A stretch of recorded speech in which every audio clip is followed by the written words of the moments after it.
Innahu min Sulaiman wa innahu bismillahirrahmanirrahim. Assalamualaikum warahmatullahi wabarakatuh. Alhamdulillahi rabbil alamin wa bihi nasta'inuhu wa nastaghfiruh. Asyhadu an la ilaha illallah wahdahu la syarikalah wa asyhadu anna Muhammadan abduhu wa rasuluh. Sahabat Berkah rahimakumullah, jumpa lagi di channel Berkah Daily yang kali ini akan mengetengahkan topik pentingnya politik dalam Islam yang akan disampaikan oleh Ustadz Bahauddin Nur Salim atau Gus Baha. Selamat menyaksikan.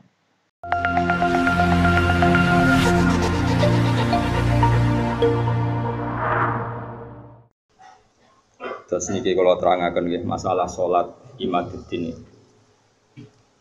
Kula niku lami sangat di pikiran niki dan ini pasti benar. Sing darani salat iku nglakoni salat. Ya sing darani salat iki nglakoni nopo? Salat. Terus kula mulai takbir ngantos salam niku jenenge nopo? Salat.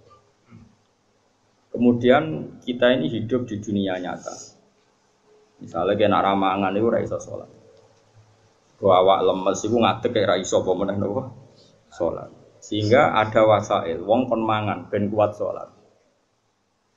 Kemudian ada wasail lagi, misalnya gini, ini pengono tenan. Nabi Ibrahim itu nabi yang luar biasa. Beliau Khalilur Rahman. Dia tahu kalau fisik manusia itu kalau tidak makan itu tidak bisa sholat.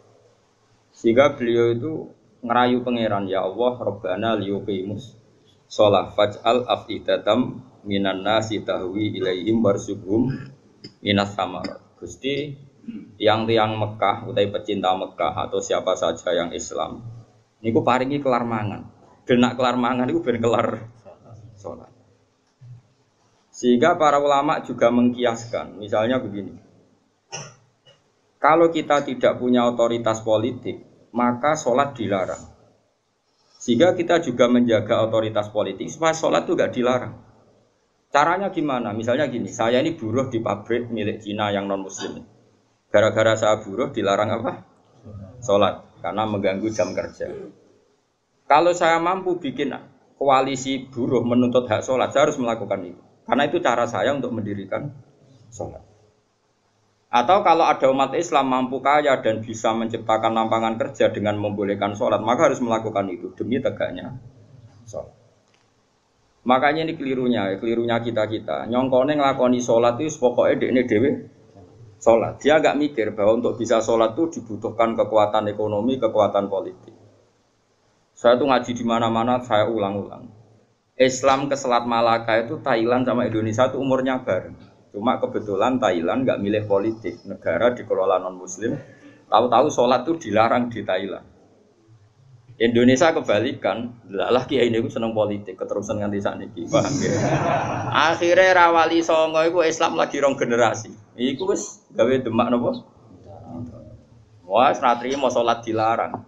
Nara sholat ra iso dadi presiden. Jadi saiki sholat malah bupati kok ora sholat, terus ora ngarah dipilih, gubernur kok ora sholat. Lho, ora ngarah dipilih. Ana cawayu sholihah kok sing lanang ra mbebo sholat, ya ora payu. Ibu keterusan, paham? Tapi ini mau cerita. Jadi karena redaksinya Quran itu wa iqami sholat, mendirikan sholat supaya sholat itu berdiri, bukan kamu saja tapi seluruh negara. Dan itu dibutuhkan macam-macam tadi. Ibrahim nyontohkan kekuatan politik, kekuatan ekonomi, bahwa untuk sholat itu harus warzuqhum minas samarat, harus ada materi fisik, yaitu orang makan. Terus di ayat umum Nabi Muhammad dicontohno ciri utama agama wis menang ku Muhammad wala yumakkinanna lahum dinahumul ladzir tadallahum wala yubaddilannahum min ba'di khaufihim amna. Ciri utama kemenangan Islam Muhammad, nak orang melaksanakan Islam itu sudah ada ketakutan. Disebut wala yumakkinanna dinahumul ladzir tadallah. Jadi kira-kira perasaan kula ada satu negara yang lama sekali ada Islamnya, kemudian sholat di situ takut. Sama negara yang sholat tidak takut. Cara alamat untuk futuhe pangeran yang milih negara yang sholat itu udah tak takut. Mergo Allah ngendikan wala yumakkinanna lahum dinahumul ladzir tadallah. Allah bikin tamkin. Tamkin itu kemampuan melakukan ibadah secara netral, secara kuat.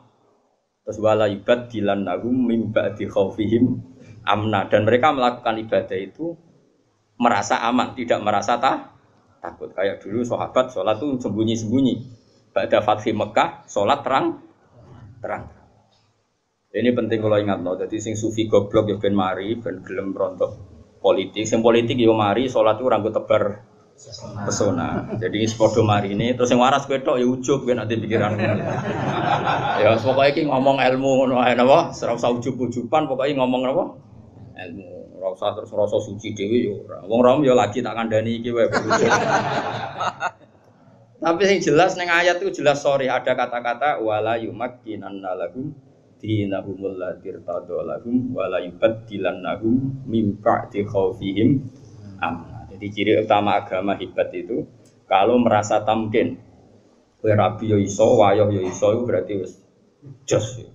Beragama secara napa? Benar. Paham ya? Tapi nak wani ya pokoknya sementing itu wani. Lho kalau di kanca bojone loro telu iku langsung legal kabeh didaftarno langsung legal kabeh. Kondang tenan. Rabi langsung wakeh didaftarno ya langsung legal kabeh. Yo hebat tenan.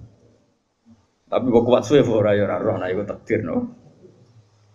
Tapi ini penting kula aturno nggih. Kula niku kan maca tarikh niku kathah. Maca tarikh niku kathah. Di antara tarikh itu kenapa semua nabi itu kok menguasai negara? Enggak ada nabi yang enggak menguasai negara. Nabi Muhammad pada akhirnya menguasai Mekah Madinah. Ada Fathu Mekah.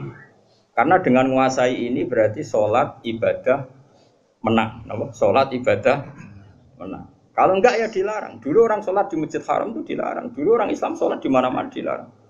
Sampai Islam kuat, terus berani terang-terangan sholat. Fasda gimana Dumar. Di Indonesia sekarang luar biasa. Malah pejabat yang enggak sholat itu dijeng wong. Kira-kira malah radadi. Golek bojoe wong ra salat saiki kangenan. Musibet. Wes pokoke jos. Tambah kowe ketok khusuk, sawangane tambah gampang rabi.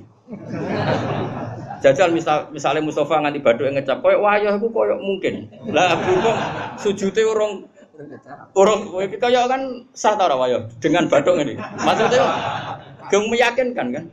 Koyo orang iso ngajak ning swarga lah. Pokoknya dengan rai seperti ini tuh masih itu. Coba adekne wis abid, goni syarat sugih abid tok ya.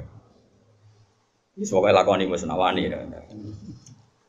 Tapi ini penting kalau terang ya, makanya istilahnya wa iqamis shalah, mendirikan. Jadi salat itu berdiri. Terus kedua kata Imam Haromen, salat itu harus fi amakina mukhtalifatin, di tempat yang beda-beda, sing ma'rufah, sing dikenal. Jadi wong kok salat ning isor pring dhewean itu gak sah dari Imam Haromen. Sholat kudu di tempat terbuka, terutama fardu. Sehingga kata Imam Haromen, kalau sudah ada jamaah tapi fi buyutim di rumah masing-masing, la tadharu bias syiar yang syiar tidak kelihatan kutilu tetap diperangi. Makanya syaratnya jamaah itu harus di tempat apa? Terbuka.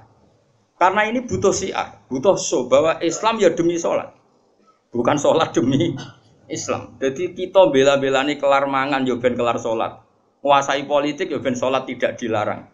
Kita menguasai publik biar publik terinspirasi oleh hukum Islam rupanya apa? Sholat. Sehingga kata Imam Haromen, kowe sholat jamaah, maksudnya ora sah makili fardu kifayah, nak sekedar sah ya mungkin sah. Tapi jek qatalahumul imam. Dan Imam Haromen mensyaratkan fi amakina mukhtalifah, di tempat yang beda-beda. Jadi kalau kampung itu besar, di tengah desa harus ada jamaah, di pojok-pojok yang biasa digoni gerduwo itu juga harus ada jamaah. Lo pernah di dekat kampung saya itu? Jamaah itu satu, semuanya di masjid. Saya bilang jangan semuanya di masjid. Itu yang pojok desa itu agak gerduwe. Aku kan gak musola di situ. Dibikin. Yo gerduwene mirip tenan. Ini penting saya utarakan karena tadi malaikat itu kan di semua buminya Allah itu akan nangis kalau ada bumi yang enggak dipakai sholat, enggak dipakai sujud.